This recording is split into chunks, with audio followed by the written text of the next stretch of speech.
You've spent a ton of time researching and developing advice for dual career couples. Can you just tell us a little bit about why that's important? Yeah, so if we look especially at North America and Europe, which I know most of your colleagues here today are from, the rise of working couples is the single biggest social change in the last 30 years. So we've gone from sort of maybe 30–40% to more than 70% in most countries where your colleagues are from. And that number rises year on year. So this has huge impact for us as individuals. I'm also in a dual career couple with kids. How do we manage ourselves and our careers? It has impacts for our family life, and it has massive impacts for organizations and for society at wide. And yet it's one of those topics that there's not a lot of research on, but that there is can really bring huge changes and benefits to people if they understand it and can use it in their working lives. Yeah, and certainly we've seen, to the extent we can track this, just a higher percentage of our colleagues who are part of dual career couples over time, and that really seems to be accelerating as well. Maybe we can start by outlining the scope of this discussion. We polled colleagues about topics to cover today, and we got a very wide range of responses and suggestions. We're not going to cover them all today, so maybe just to sort of draw the map a little bit. I read your book and your research as being a little bit more concerned with what I think of as strategy questions. So how can a couple make an irreversible decision about how are we going to allocate our time, our resources over multiple years in the face of a lot of uncertainty, whether that's family uncertainty or career uncertainty. And I would contrast that a little bit with kind of sources of hacks and tips for just how to be more productive at home or outsource. Is that kind of a fair read into how you think about your research and your frameworks? And can you just sort of help us put your ideas in the broader context of advice for couples and caregivers? Yeah, absolutely. So first of all, yes, you're sort of bang on how I look at it, but I didn't always look at it like this. So when I started my research, I was very much from the perspective, is there a hack, right? Are there some tips or a series of things that if we all do them, we'll be fine? And what I found was actually there's not. And what happens is we get very preoccupied by the day-to-day practical issues, of course, who's going to pick up the kids? How do we schedule things? How do we manage all these aspects of our lives? But what I found very quickly in my research was that when we were having friction and problems with that, that was never the cause. That was a symptom. So, if you're fighting about who's buying the milk, it's never about the milk, right? And so couples could have all the hacks in the world and the syncing Google calendars, and it was not helping. And the reason is that the things that help and the things that trip us up a slightly deeper level, right? They're kind of, how do we decide who has the power in our relationship, whose career takes priority? How do we formulate these strategies for how we're going to meld our two careers together? And what I found then from some of my intervention research was when couples started working at this level, some of these practical problems started to take care of themselves. So you maybe don't need to sync your calendars all the time or have all these little hacks of those life things if you've sorted out those big ticket items. Yeah, thanks. And maybe we can jump into those big ticket items now. You proposed a framework for couples to think about kind of the major decisions that they're making over their lifetime together. Can you start to outline that framework for us? And then maybe we'll dive into some of the most relevant elements for folks who might be in this audience. Yeah. So, when I started looking at the research, of course, what I found is every couple is different, right? We have our own challenges, we have our own things going on in our lives. And yet the challenges are rather predictable in terms of their nature. And what I found, and the framework the book is organized around, is there were 3 specific periods which were very challenging for working couples, for dual career couples. And in the book, I call these the 3 transitions, and the book's organized around those 3. Now, you and I am imagining, Jeremiah, at the second one, but let me start at the first one, which is really the point where we need to really combine our lives and make some of those first hard choices. Do we move geographies together? How do we combine our lives? Do we have children? And what does that mean? And this transition is really around, like, how do we make this work? How do we fix our lives in a way that we can both get most of what we want most of the time, to satisfy our ambitions. The second transition, and this first transition tends to come in the first 5 to 10 years of our relationship, rarely in that lovely honeymoon period we can all remember. It's often when we face some first hard decisions. The second transition comes at mid-career, sort of midlife period. And this is a time when naturally many of us take a step back and question, is this really what I want? Maybe I want to sort of reshuffle things a little bit. And I think particularly after the pandemic, people have really been getting into this transition a little bit sooner. And it's quite destabilizing when two partners in a couple are facing these existential questions at the same time. And if you like, recontracting their life together, because if I make a big career decision, of course, it impacts you and your career. So this is another tumultuous time. And the third transition comes later on as we get into that last stage of our career, when maybe some of our caregiving responsibilities have gone if we've had children.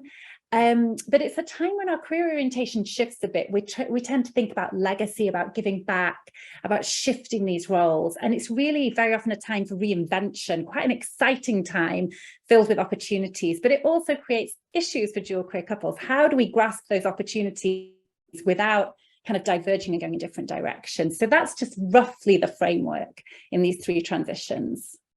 Yeah, thanks. I would imagine that for the audience that we have today, probably the majority are going to be in or around that first transition. Yeah. So maybe we'll spend a little time on that for the next chunk here. Let's imagine that, and this is, but as you put it, kind of the how can we make this work transition. You're bringing your lives together, and suddenly having to make trade-offs in a way that you could sort of have it all for a while early on in your life. Let's imagine somebody's joined McKinsey out of grad school. They have no kids. Their partner's in a similarly demanding career outside the home. What should they be thinking about, and what should they do to kind of get ready for that first transition?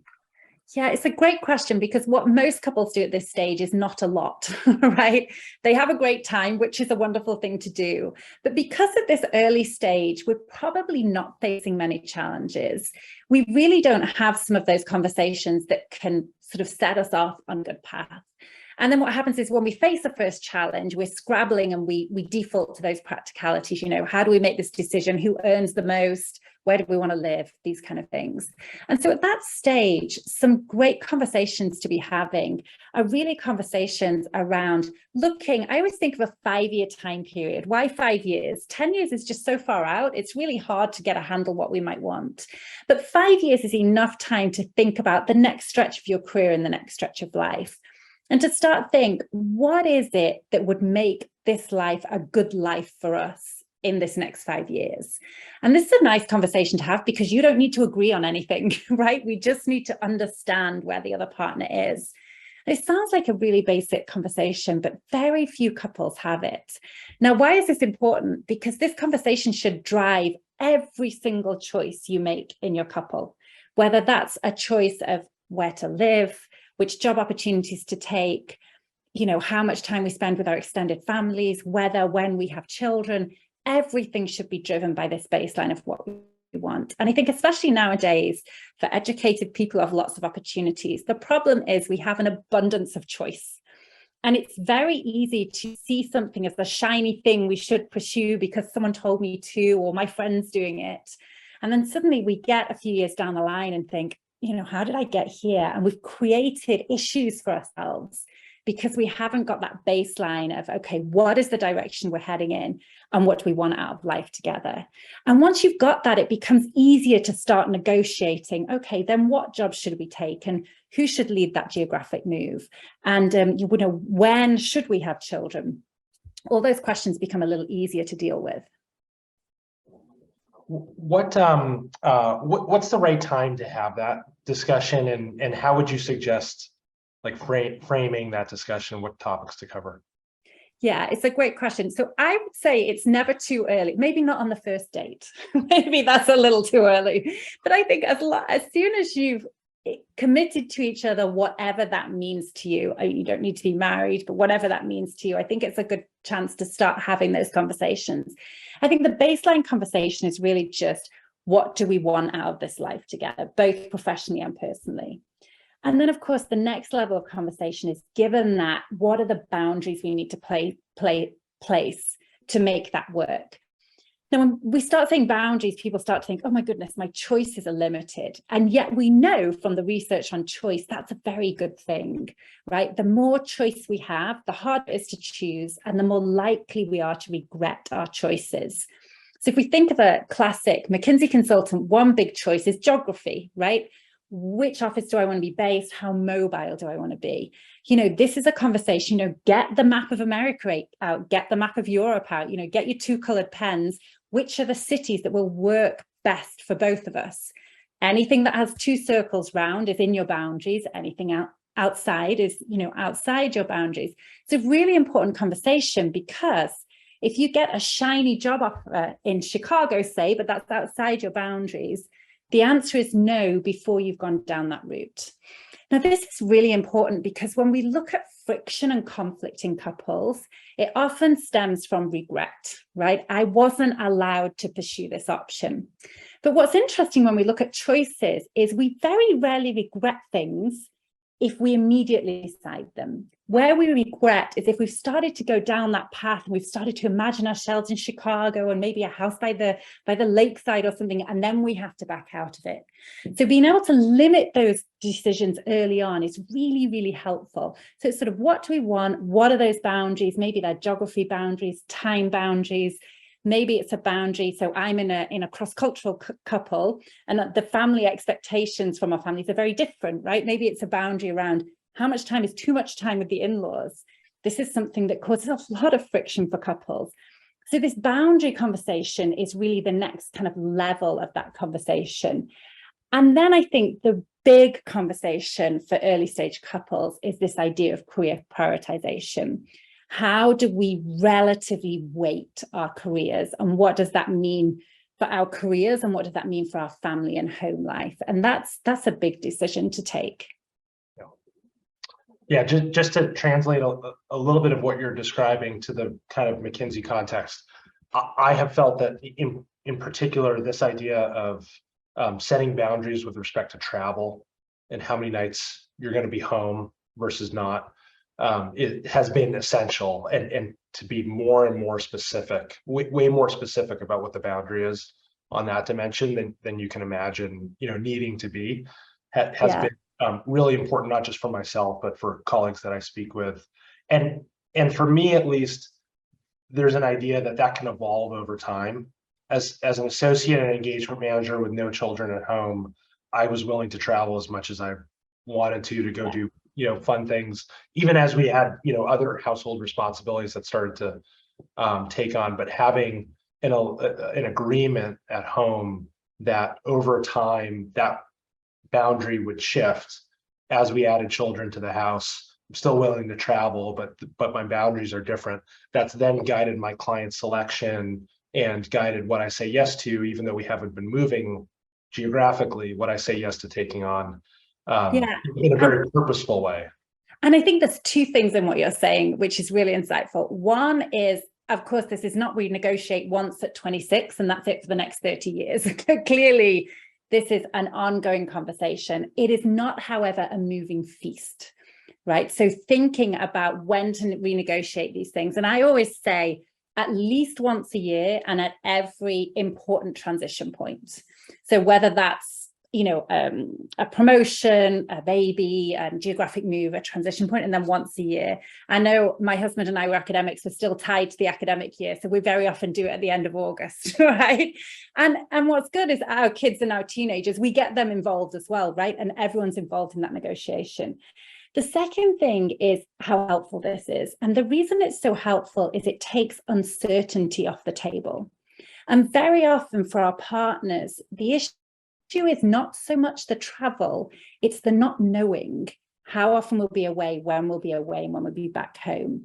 And very often, to manage that other side of the couple and the family, if they know, it can be managed. It's the not knowing, which is why the boundaries, and it takes that uncertainty off the table, which takes a lot of conflicts off the table. So yeah, it's a great example. And when you have this discussion and the negotiation and you come to agreement, what do you do to make it more than just a discussion? Yeah, it's a great question. So I think pick your way. Different people do different things. So I know my husband and I, and definitely now with our children, we literally write it down. So we have a little thing for the year around what the boundaries are, and also some of the things we all want. It can be a fun exercise to write all this out. And our son has actually kept them from the last 10 years, so we can sort of track what all our goals were. And it's a really nice sort of family artifact. So I think codifying it in some way without getting too obsessive is kind of really helpful. And I also think then just checking back in, how are we doing? Because what we don't want to do is hold ourselves to a standard which can never budge. You know, there's always weeks when every plan goes out of the window. And I think we need to accept in our couples that that is sometimes going to happen, and that's okay, as long as it's not happening all the time. Yeah, I have laughed with colleagues on just the idea of writing something down and managing it at home. That's exactly what we with our teams do with our clients, and I'm sure McKinsey transformation colleagues on today's line are, their face is warming, right, when you describe documenting exactly what we've agreed to, exactly when, exactly who, and then using that to kind of track, are we on the right track relative to our agreements. But a lot of the time that hygiene just kind of disappears at home. Yeah, and I think it feels a little funny, but it has been really helpful, I think, to those who have adopted it. I think what can help at home is it's not just the boring things that are on there, it's also the fun stuff, right? How many weekends away would we like this year? How, what are the trips the kids would like, and are we making sure we're doing that for them? Can we get some date nights, or can we get a little couple holiday? I think it's all of these things as well. So it's not just, well, you said you would only be away 3 nights this week and you've been away 4. It's also the kind of fun stuff. So then what if somebody's listening today and they're in the position that I was in maybe 3 or 4 years ago, which is, hey, I'm actually past that first transition. We already have kids at home. I'm 10 years into my career.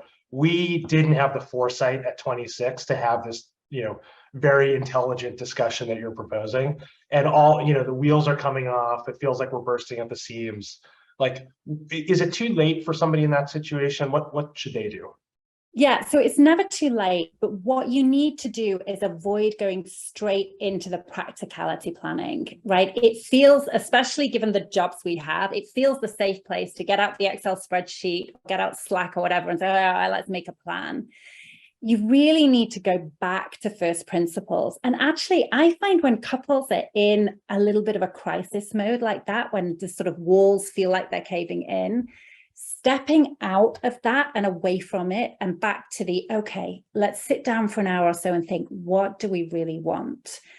Has quite a grounding effect, and then working back up from there. Because what often happens, and of course, you're not the only ones who didn't plan. Most of us were in that category. What happens for most of us when we get to that stage where we've maybe got toddlers, our careers are sort of ramping up, is we can often think, actually, I'm not sure I want all of these pieces of life I have now, but there are some things I want that I'm not pursuing.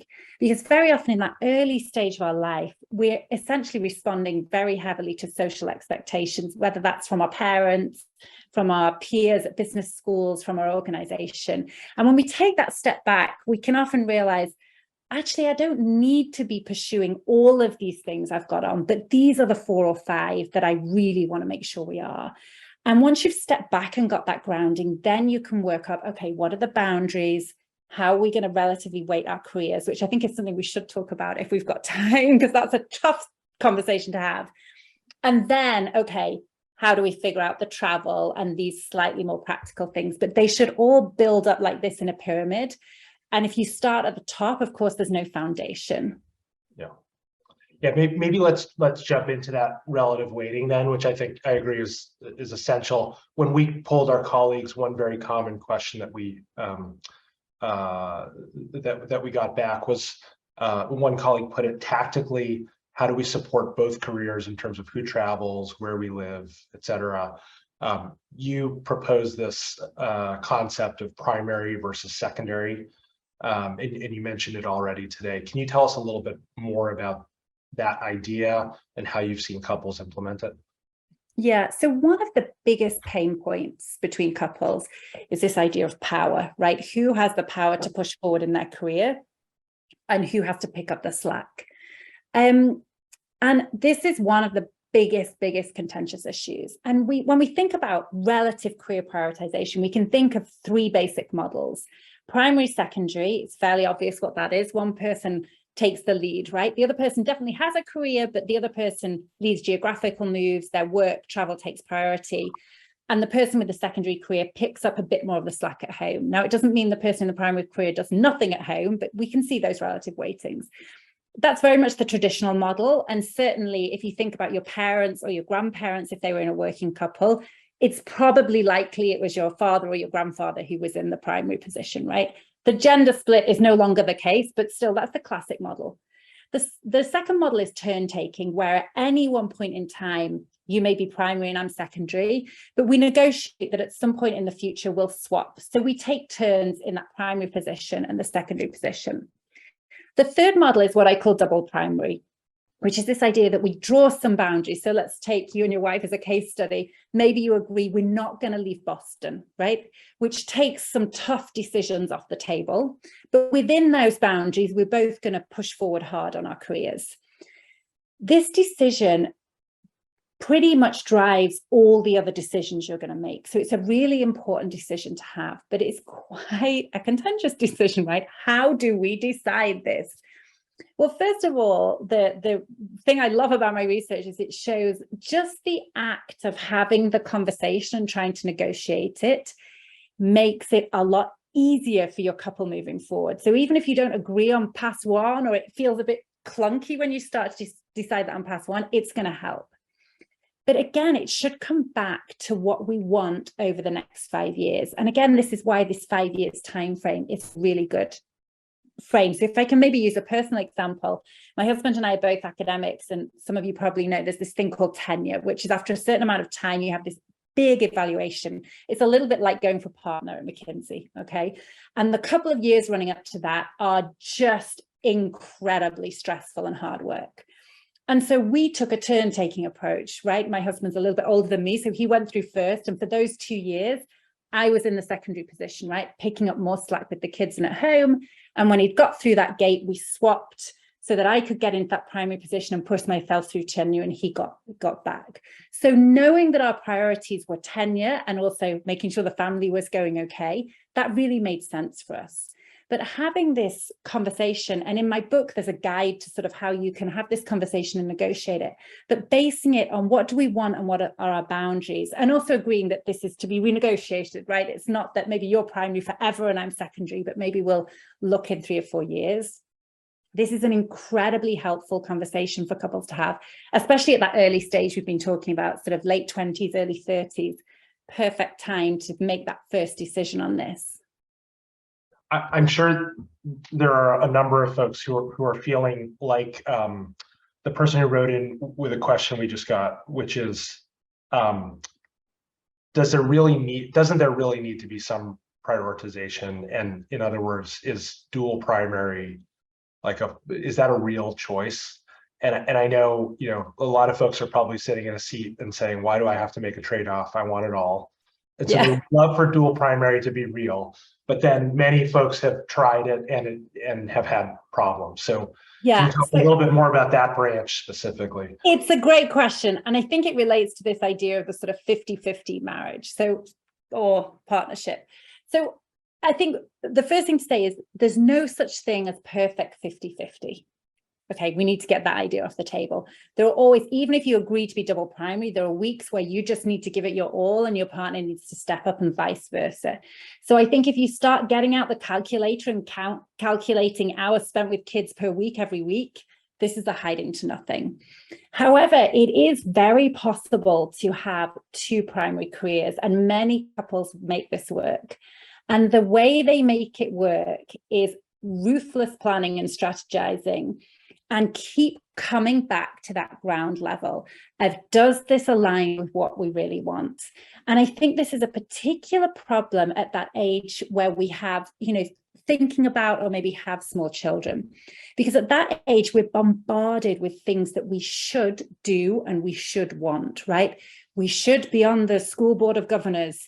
We should take our children to 7 activities a week or they'll never get into Harvard, right? We should do all these things. Of course, none of these things are true, but we're very susceptible to them naturally because they're very strong messages and there's a sense of guilt that comes behind them. If we do not do all these things, something will fall apart and it will be our fault. And what's really important at this stage, if you're in a double primary, is to step back and come back to that. What do we really want over the next 5 years? And whatever is the top 5 of that list you're pursuing, and everything else you let go of. Now, some people say, well, that means I can't have it all. What I found in my research is people who are wrestling with, can I have it all, are really wrestling with, what do I really want, right? And I think those couples who can sit down and say, okay, these are the 4 or 5 really big ticket items, and we're going to let the rest go. If the house is not perfectly tidy, if the kids don't go on 6 play dates a week, it's okay. And I think if we can let go of those standards and really focus on the things that matter most to us, it very much is possible. Yeah. One of the tropes that I hear sometimes and has resonated with me is you can have it all, but not at the same time. And clarifying the what are those 3 or 4 things that you're solving for right now and over the next few years. That idea certainly resonates. Maybe to also translate this a little bit to McKinsey as well, and just share my own experience. My wife and I have at times been dual primary in maybe a poorly defined way, but actually over the last several years we've done more turn taking. When we had young kids, and I was in a window, and then my wife was in a window of needing to invest. And at McKinsey, actually, the solution that I'm not sure everybody kind of thinks about, but we have something called PACE, where you pause your tenure. You're not evaluated, on the up or out, but you're rather evaluated just in how you're doing on your role. And we have a variety of part-time and flexible work programs. Yeah. I've actually used those as a partner very effectively to take a turn in secondary while my wife was investing. And I think probably those programs, most folks at the firm know about them. Maybe not everybody has fully explored it. And so this is my just, public service announcement that, those have actually worked quite well in the context of this turn taking, where you have 2 people who are ambitious, but, are able to take advantage of some flexibility to be ambitious at different times.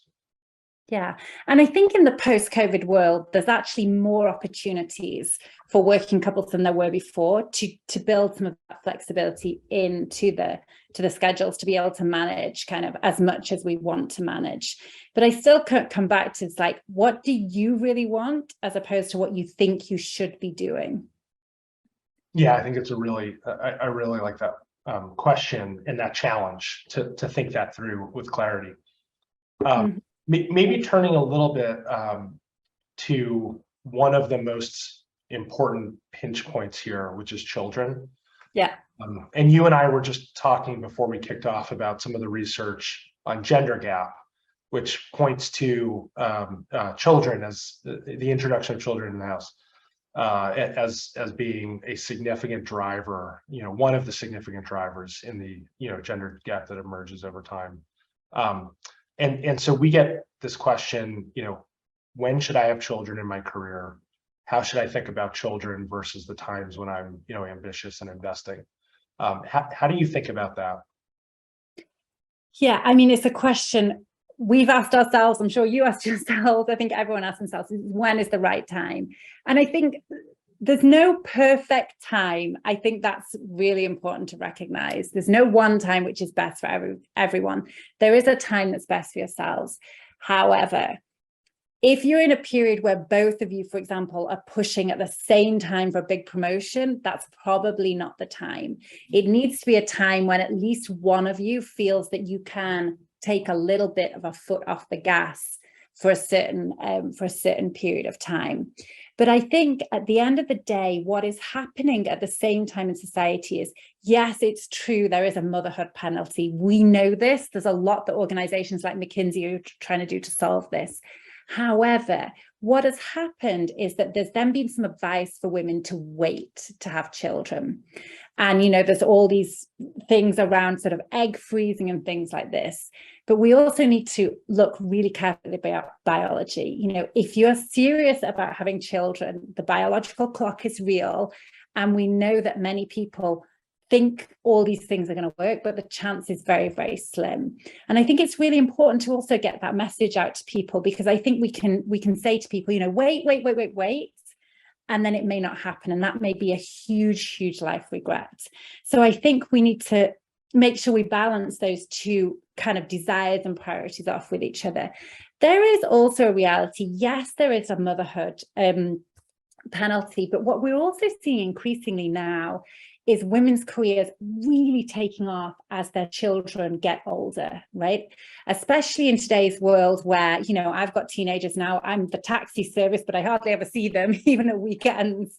And what we're seeing is this real acceleration of women's career, a slowdown and then an acceleration. And so there is also an argument of sort of getting through the pain and then getting to that point where you still have some run off of your career. So I would say waiting is not necessarily always the answer. I think it's about finding a period where one or other of you can take a little bit of a step back. And then just so I'm going to tell a little personal story here. My parents are in a dual career couple. My mum has a very successful career. And I remember talking to her about this, and she said to me, well, you've just got to get on with it.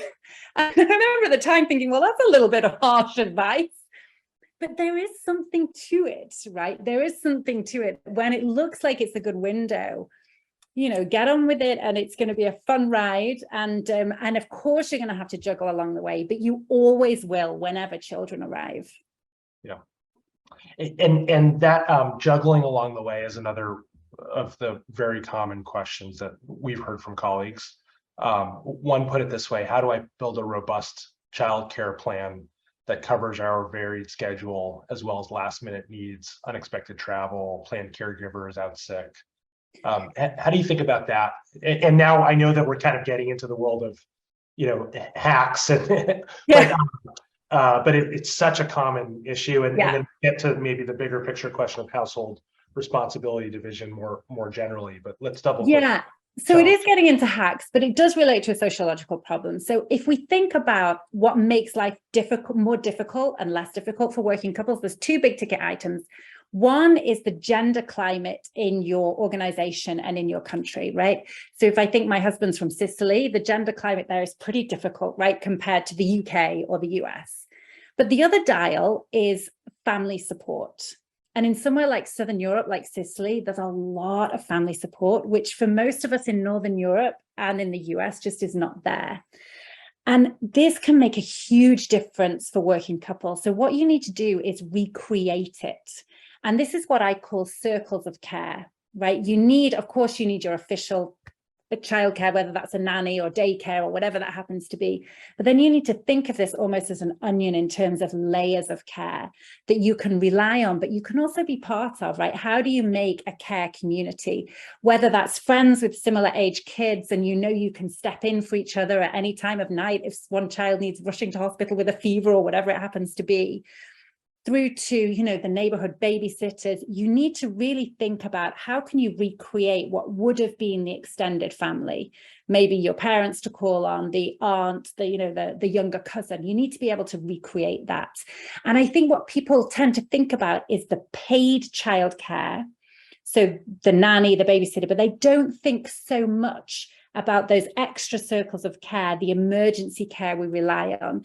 And those circles of people that if you're close to another family, your child is happy to get dropped at those people's house. And I think this is where working couples can really help each other, because it's not the expectation that you babysit your friends' kids all the time, but just to know that you can call them at 3 a.m. and there's someone there is a huge psychological relief, never mind anything else. Have you seen anything that couples do to build and cultivate those circles of care kind of actively? Yeah, I have actually. And so sometimes they come from friends networks, but sometimes they very often come from peer networks. And I think this all starts with people talking about how difficult it is. I think it's easy to look at other couples and think, goodness, they've got it all sorted, right? But no one's got it all sorted. But very often I see couples get together in maybe a group of 4 or 5 couples, seems a really good number, to get this circle of care with kids of similar-ish ages, where we live within a similar kind of neighborhood or area of the city, to just have these people we can rely on. And very often it's couples who don't have extended family near them. So it's that recreation of that extended family network. And very often this can happen within teams at work. So if you think of McKinsey, there's a big population of people of similar ages. So it's a great population to pull from, to pull together one of these communities of care. Yeah. And then maybe we can zoom out a little bit away from now childcare and talk about household responsibilities more generally. And again, we're kind of wading into the area of the tactics, but it was a really common question that came from our colleagues. How do we manage logistics in our family life? Coordinating schedules, travel, managing people. How do we balance the work of that management fairly? Yeah, so the great news is there's very good research here, and there's a very good answer which works. So when we think about logistics, household tasks, all the administration stuff, the doing stuff, we tend to think about who's going to do it. But what's most painful is the cognitive load, right? Holding it in mind, organizing it. So it's not much of a pain to take your kids to the dentist, but to schedule the appointment, to remember when it needs to be, to get the braces, whatever it is the real hard work. And what the research shows very clearly is you should almost never share a task. You should always divide them. Okay, so a really practical thing to do is to literally get a piece of paper, write a long list of all the tasks, and literally divide them up into camps. Now, sometimes when we think about children, we think, oh my goodness, well, I don't want to divide the children, of course, but there's lots of tasks around children, right? All the healthcare to do with children, the buying stuff for school, sorting out the social lives. So even with things like children, we can very much divide the tasks. And what we find is when couples do this, 2 things happen. One is you have a lot less of that cognitive load, which is the pain point. And secondly, there's a lot less friction, because it's not like, well, it's your turn to do this, it's my turn to do this. That is your task. So I've given it to Jeremiah, and now I'm going to sort of butt out and leave them to it. It also requires you to be able to leave your partner and trust your partner to do it, but it works exceptionally well. And the research is very, very clear on this. Don't share, divide. Yeah, certainly that makes a lot of sense. And I think that's another example of this place where the hygiene that we would insist on in our client project management actually is very like congruent with this idea. And my wife and I have done what you suggested. We literally have a piece of paper that has like 86 different things that need to get done at home. Maybe we were too granular, but we were very McKinsey about this. We defined the who's responsible for what. We have a discussion and trade sometimes, and we got to the level of almost defining what the service level requirement was for a lot of those, maybe not all. And that way I know, if I have the dishes, like not only do I have the dishes, but what am I actually agreeing to? By when do they need to be done? And as long as they're done by then, we don't have a discussion about it. We never talk about it. And I also think as your children get older, it's very helpful for them to know. So for example, in my couple, my husband deals with anything medical for the children. And so the school knows if they're sick, they're not calling me, they're calling him. And the kids know if there's a problem, they're going to him, not me. And likewise, I'm the social secretary, so whether it's parties, sleepovers, that's my domain. And they know that they're interacting through me. So it's not just certainty between you and your partner. It's also, if you have kids, really helpful for the kids to know, who am I going to for what, and who's going to solve this problem. Yeah. Maybe we jump out of tactics a little bit and talk about work-life boundaries. This was another theme of questions that we got from colleagues, really around the idea of how do I establish work-life boundaries given our non-traditional hours and some uncertainty.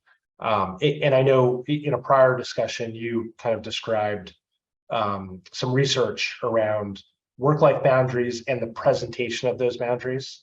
Maybe you can talk about both of those ideas. Yeah, so this research is really fun because it was done in a management consultancy, not McKinsey, I hasten to say, although I can't reveal which one. And this was actually done on men's careers. And one of the things that's great about your context is we have pretty good measures of performance. So what we can look at is people's actual performance on the job, their promotion rates, and then sort of how they self-present. And what we found was there were three sort of groups of men. Broadly speaking, there were men who really lived up to all the expectations and they showed they were there at every meeting, they were really there, sort of present all the time. There was a group of men who essentially pretended to be, but were really working quite flexibly. And there were a group of men who were working quite flexibly and they were very open about it. Now, in terms of performance, what we see, and I'm sure you all know this research, that flexible working does increase performance. Okay, so the last two groups had better performance. However, it was the middle group who had the most promotion rate, the men who were working flexibly, but not really being very open about it because they were still conforming to those standards. So on the macro level, we can think, well, this is not good news. We still have to pretend. And I think when it comes to especially client-facing jobs, well, we probably do have to pretend a little bit to our clients that we're sort of always on, always there. But not so much in our micro teams and our micro environments. But the good news about this is it really shows having those boundaries and working flexibly is the best way to performance, and it's the best way to promotion. If we can just be a little bit mindful about how we present that to clients, to very senior partners in the business, etc. Now, then there's the question, how do we build those boundaries? Now, of course, it's very job dependent. But what we need to think of is this idea of cognitive load. And we see this across professions, from judges and how likely they are to get a mistrial depending on where they decide in the day, right down to sort of machine operators, right? And what we see is it's very, very clear that when we're doing a task that involves our brain, that's quite heavy on the thinking, any more than 4 or 5 hours in a row just is not possible. Our performance starts to fall off a cliff. And so I think this is a good kind of heuristic into thinking, how do I build in flexibility into my schedule? Because if you're passing that 4 or 5 hours work and still working on the presentation, you're probably going to be undermining the work you did in the previous 4 or 5 hours. So it's much better to chunk up our days and chunk up our work than sort of pull a big long stretch and then collapse in the evening. And I think that's particularly interesting for people with small children, where I don't know about you, but certainly when my children are small, I would, spend a lot of time with them between maybe 5 and 7, and then they'd be in bed and I could log back on for a few hours. Well, it turns out this is also great for productivity. So I think we just need to be really mindful about thinking about chunking our days in whatever that makes sense for you and your clients, as opposed to working these long stretches. Yeah. Just almost a little bit of a counter, but anecdotal, but still a counter to this idea of hiding the boundaries that you're holding at home. I told you I've been on this PACE program where I paused my tenure, and I'm pretty open about that. I talk to folks, and I've at least gotten recognized by my evaluator and by our committees, for doing something that I think is important and kind of demonstrating that and talking about it with other colleagues. It's not to say that it's easy for everybody, and I'm not gaslighting the idea that there's a real challenge there. But I would say there are some counter examples, at least in McKinsey, where some of the boundaries that colleagues set are getting recognized yeah, so what we see in the research is certainly there's a seniority effect. yeah. If you are a senior person, it actually works in your favor to be open. So I'm really talking to that more junior population. There is also a competency effect. If you're a real superstar, which my understanding is you are, Jeremiah, is that I'm not wanting to put you on the spot. I won't disabuse you of that. Is that it also works in your favor, but for the mere mortals and for the more junior people, that's where the penalty is the highest. Now, of course, wouldn't it be great if we were all open about it and we could all get along? Now, certainly when I'm talking to organizations, that's what I say. But when I'm talking to individuals, it's like, do you want to be the one who sticks your head up? If you're in that sort of more junior position, you might want to think about that. Yeah. I think a very challenging question came in that's related to this. And it has implications both for individuals and us as a firm. And it's really, a colleague wrote, one of the hardest things about being in a dual career couple is that you feel like you're competing against single career couples. And it feels like they have an advantage. Is there research on how dual career couples perform versus single career couples? And are there things that employers can do to better understand and help dual career couples? And this colleague gets into work travel, how responsive are companies to setting boundaries, et cetera. But on that kind of general idea, do you have any thoughts? Yeah, so I totally understand where that question is coming from, and it's a very valid question. The reality is what the data shows is in the long run, it doesn't seem to make a difference to objective career success. Again, on average, we can all kind of think about sort of examples. However, of course, if we look at short time periods, if there's a reality that someone needs to travel a lot and for some reason you can't, there can be a sense that you're holding back. However, organizations are changing. Now, I think organizations like McKinsey are a little bit ahead of the curve. Some organizations are a little bit further behind. But I think that differential used to be more. But what we see now, particularly over the long term, if we take, let's say, a 10-year career span, it really doesn't seem to make a lot of difference. It's not very statistically significant, the sort of gap between. And in fact, what we see in some cases is that, especially the evaluations of leaders, if we look at, say, the 360 evaluations and things like that of leaders, who are in dual career couples, they tend to be higher. Now, what is that about? And there was a really interesting paper published on this about discrimination, okay, and the likelihood someone discriminates against women.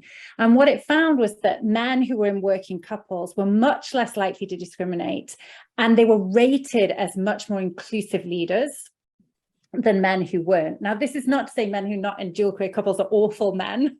It's just that, when you're in a dual career couple, you get it, right? You have that personal experience of it. So I would say I completely understand how it feels like that in the moment, but certainly when we look over time, there is not the data to suggest that. And there are pieces of data which suggest there are actually some advantages. Also, when we look over the long term, what we see in dual career couples is they make a lot more career transitions, desired career transitions. I'm not talking about forced career transitions. Whereas the difficulty, of course, if you're the breadwinner, it's very difficult to say, I'm going to go back to college for a year and retrain, or I'm going to set up a business or something because everything's on you. So what we also see in the career span, again, not just one promotion or one, promotion decision, is people in dual career couples tend to have more varied careers and tend to make more sort of interesting career moves, basically because they can. And so I think this is about, can we think a little bit long term? But I totally understand in the short term, it can feel like you're running through treacle and everyone else has a clear run to the finish line. Yeah. Yeah, I like that idea of thinking about what is the strength that's potentially, or the unlocked in terms of flexibility. Yeah. And how do I take advantage of that and turn that into an advantage in that? If you think of that as a zero-sum race, how do I turn that into an advantage? I like that charge. I guess I would propose, even if the research doesn't support that idea, the fact that it's a commonly felt experience is still like a meaningful challenge. Absolutely. It's a real challenge for Yeah. me. Maybe we can just spend a couple minutes on one last question. A number of colleagues have written, "Hey, I'm in the second transition," and so for those colleagues, welcome. We didn't, there was no intention to explain, but can you just talk a little bit about that transition and how a colleague there, might even just think about starting to frame the issues that they're facing? Yeah, so welcome to the club if you're in the second transition. It makes the first transition look easy. No, look, the second transition is a very difficult time because it's a time when everything feels up in the air, okay? And it's bad enough if one of you are in it, but if you're both in it together, it can be really destabilizing for couples. And of course, we actually see, if we look at the divorce statistics, this is a real peak time for divorce. So it's a very real thing, this second transition. If I think about the second transition, it's really coming back to this fundamental question of what do we really want? So this is very often the period of life, we get to our early mid-40s and we sort of wake up one morning and think, how did I get here, right? And it's often a period where we realize some of the things we've been chasing we didn't really want after all. We were chasing them because they were someone else's dreams or because they were society's dreams, or we felt we should, or we felt this would be helpful. And it's a time when we quite often take a step back and really need to think, okay, what really do I want from my career and you want from your career, and what do we want together as a couple, and what is this next stage of our life going to be together? So it's very, very important at this stage to do three things. One is to get back to first principles and say, okay, I know we were aiming for this stuff, but if we just blank slate, what do we really want for the next 5 years? And then try and restructure life around that. The second thing is not to move too quickly. So a big mistake couples make in this second transition is you feel restless, and I've been there. I'm sure you might have been there, Jeremiah. You feel restless. Oh, hey, this isn't right. And you see a shiny thing over there and you go for it. And this happens very often in the midlife transition, right? We make a quick move without really thinking it through. And then 6 months later, we're back in the same place, having maybe made a geographic move, uprooted the kids, all this sort of stuff. So there's something about the second transition, which it takes time to mature. And I sometimes compare this to pregnancy, right? It takes 9 months and it's not good to do it quicker. I think there's something about that, about the second transition. Can I have the fortitude to just sit in the mess for a little bit and feel my way out of it rather than rushing? And the great thing about being in a couple is to have a friend sort of to sit there with you and really talk through options and flesh them out. Because at this stage of life, making a major move has big consequences. It's different from making a major move in our mid to early 20s. So that's the second thing, kind of sit with that and really think about sort of the next stage. And the third thing, once we've sort of grounded in that, what do we really want, thinking about sort of really sitting in the mess rather than moving, this is the kind of career stage where we can make experiments. We don't just need to plump for something. We're senior enough that people would be happy to have us seconded or go and observe or all these sort of things. So think about this idea of career transition and even life transition. Can we take a mini sabbatical and try living in this other city or other country before we commit to it? It's the sort of phase of life where it's good to sort of try before you buy, right? To test these things out before we move. But it's also a time when couples can have just major reinventions, which is super exciting, right? About thinking of maybe even doing something together. This is a time when some couples decide to combine their careers in some way, even if not wholeheartedly, at least kind of together in some ways. And it's a time where if you have older kids, to sort of get them involved in thinking through the transition. So it can be an exciting time, but it requires a bit of patience and working through those issues before we jump to the next thing and recreate those dynamics again.